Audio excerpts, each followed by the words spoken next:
Chapter 26 of The Lark by E. Nesbit. Recording is in the public domain. You may be sure that Miss Antrobus' sheets will be well aired, Mrs. Rochester. I may be old-fashioned, but I believe in airing everything.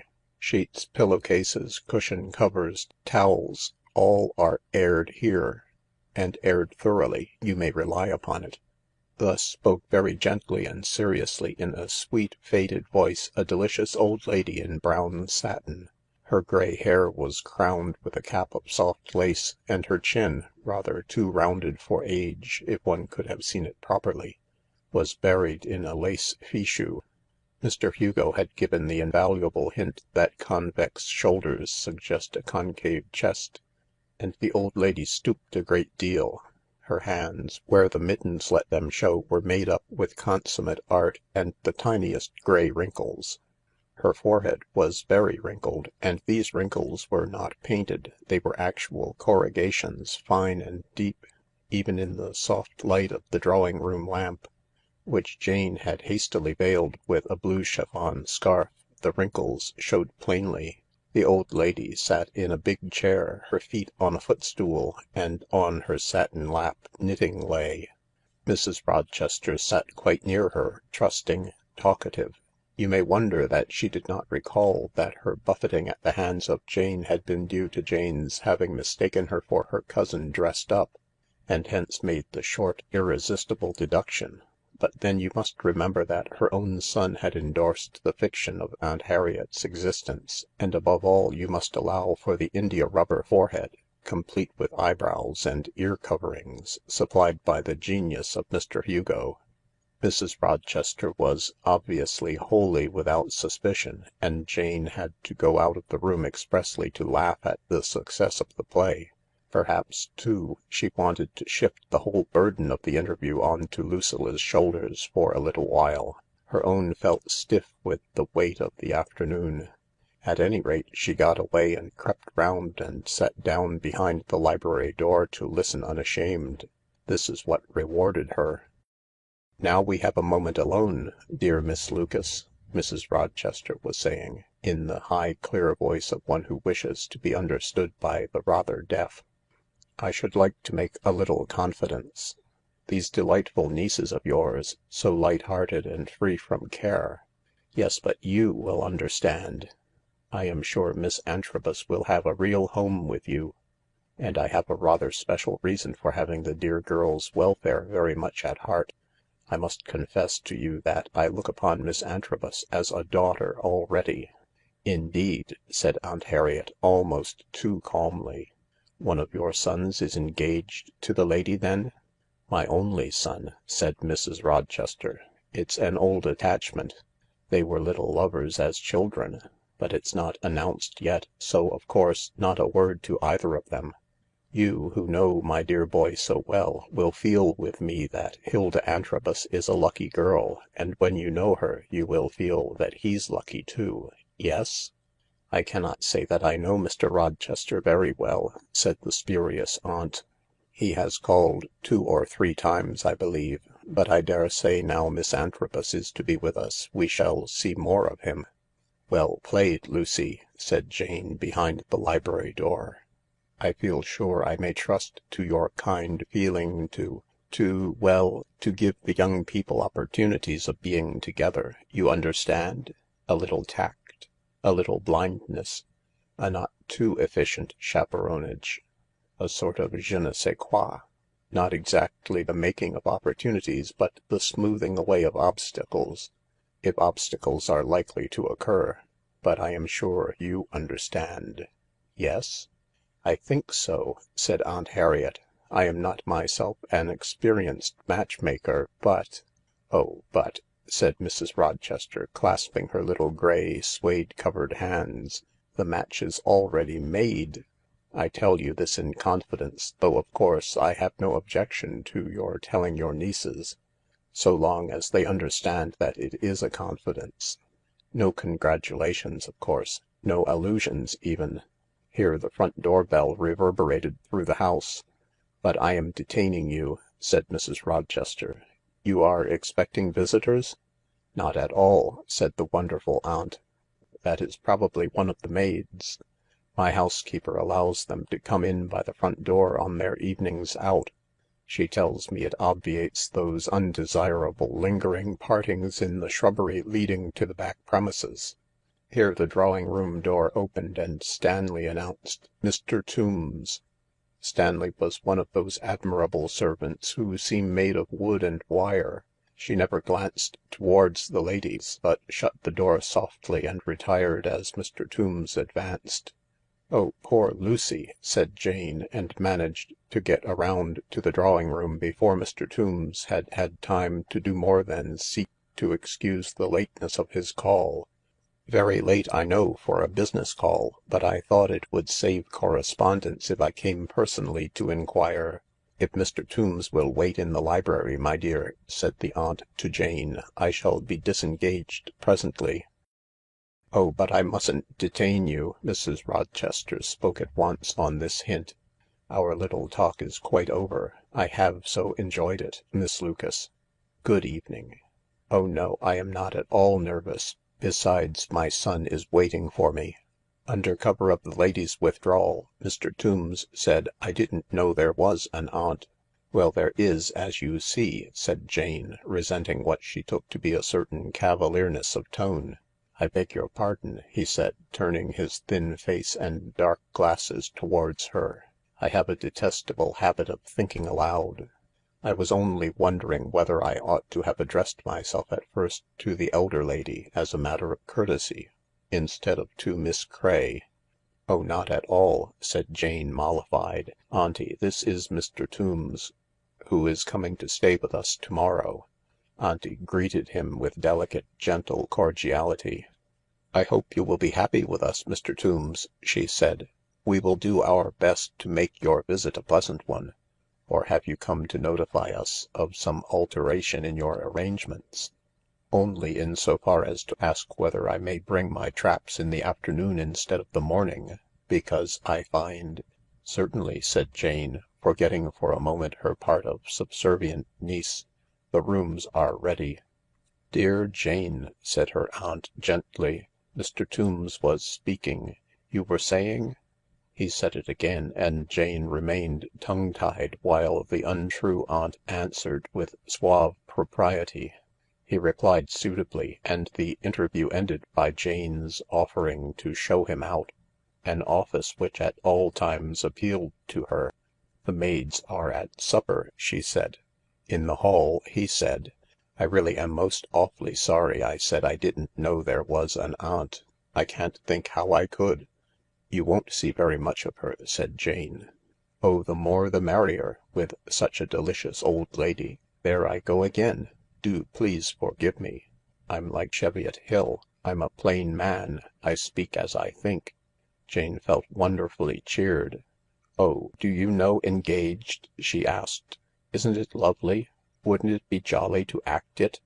"Very. May I ask whether you have enough guests to make up the cast?"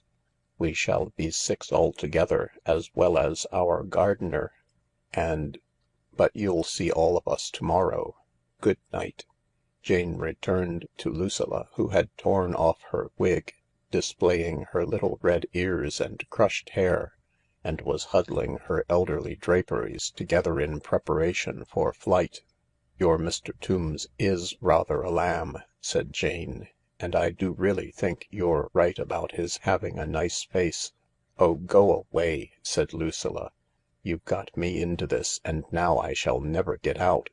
Why, it's only for once." "Is it? Miss Antrobus will ask for Miss Lucas directly she gets here, and I shall have to go on acting and acting and acting, and I can't and won't do it. You'll have to tell them Miss Lucas is dead.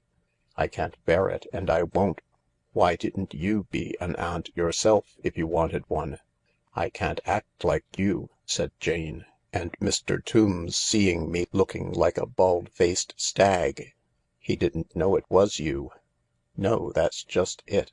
You don't know what it feels like to be an old woman and have people look at you as if you weren't there."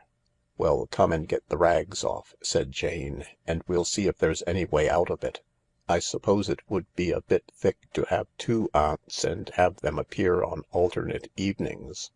Come on. Forbes will catch us if you don't look out.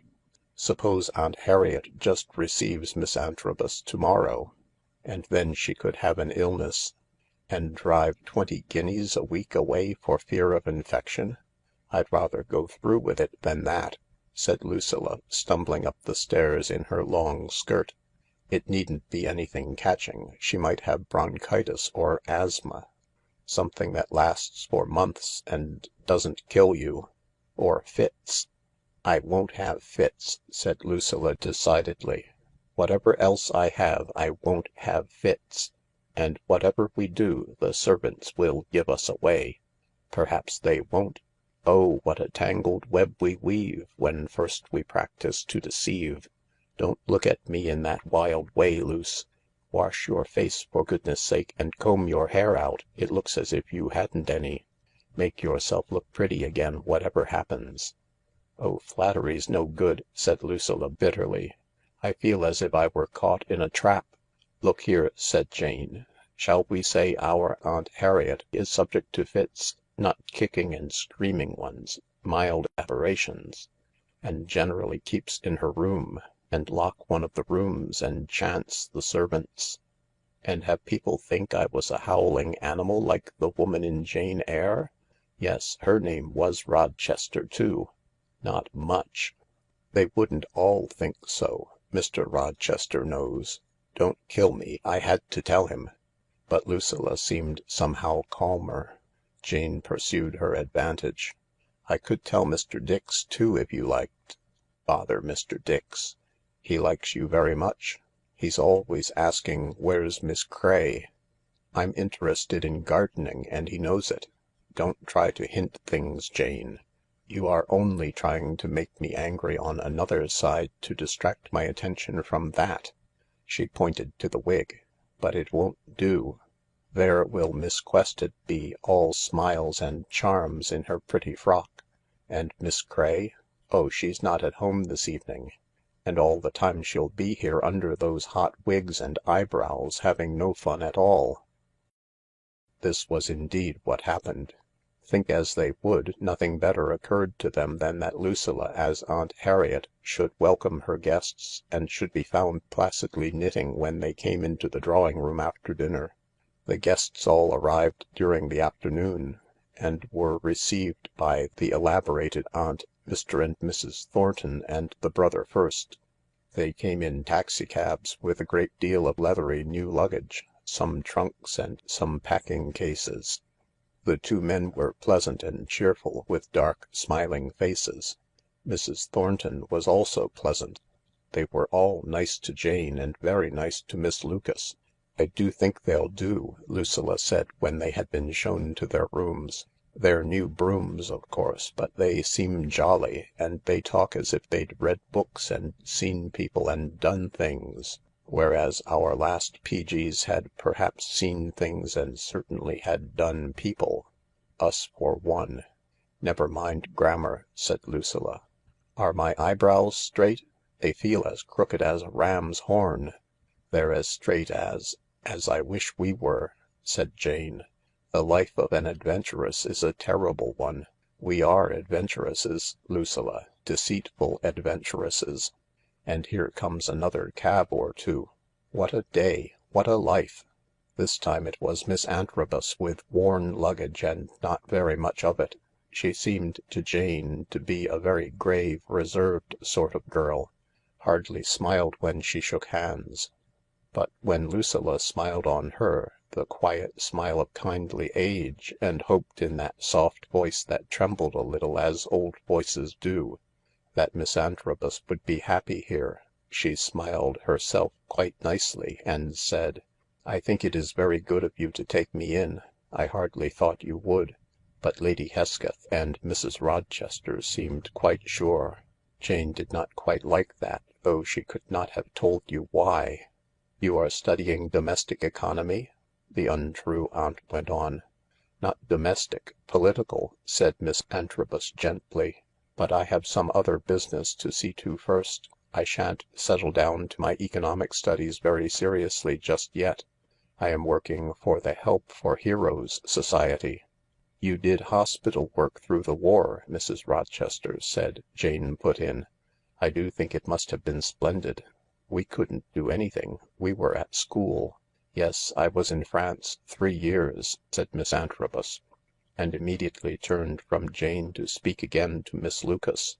" I'm not going to like her," said Jane, when Miss Antrobus had followed her luggage into retirement. " I think I am," said Lucilla. " She was jolly decent to me." " Well, so were the others. And now there's only Mr. Tombs." " I shan't wait for him," said Lucilla. " He can come when he likes. He can see the precious aunt in the evening. That's enough for him.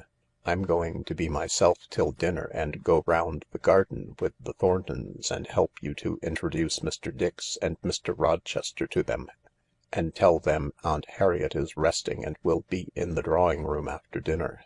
It isn't 4 yet. I'm not going to stay like this for 4 or 5 hours, so don't you think it. The Thorntons were really very nice. Mrs. Thornton was young and very well dressed and very gay and friendly. The male Thorntons seemed to become instantly at home with Dix and Rochester, and the party had tea by the fountain, as much at ease as though they had known each other for years. The men had, of course, all been in the army, and that is a bond that makes itself felt at once. Miss Antrobus talked little, mostly to Mr. Dix, and when she spoke to Lucilla it was to ask whether they were not to have the pleasure of seeing Miss Lucas at tea. " No," said Lucilla unblushingly, " my aunt is not very strong. She rests a great deal. She cannot stand much society. I hope we shall see her at dinner.